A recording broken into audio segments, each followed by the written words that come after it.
I've been using annotation in literature classrooms for a long time before I even had a digital tool. I was particularly interested in having students find out about the source texts for the 19th century novels we were reading because the research they did on those texts gave them expertise with research skills that stood them in good stead. I found, however, that as we developed Annotation Studio, the work they did with a text like Frankenstein, for example, allowed them to open up their reading into a much larger literary context.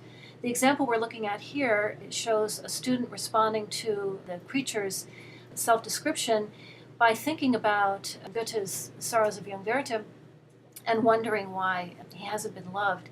And this led to a paper that was remarkably imaginative and well-researched for an undergraduate essay. So the usage here is very close to the text and working with specific details to open up a literary work, pretty close to home. My later developments took me into using multiple annotations with the same text and in the same classroom.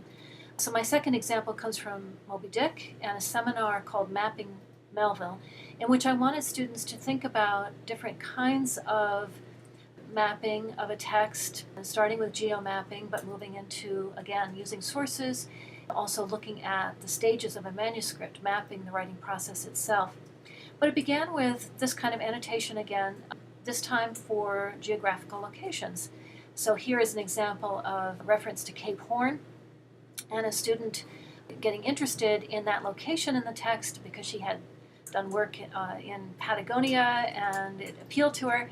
And here I wanted them to also have the support of a second annotation tool developed at MIT called Locast.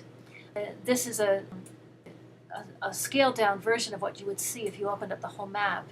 In Locast, students created locations on a map that were key to passages in the text, and then they could populate these with images, historic maps, and their own writing. So here they're annotating a map, which allows them also to go back and annotate Moby Dick by suggesting the sorts of graphic tools and resources that Melville drew on when he wrote his book.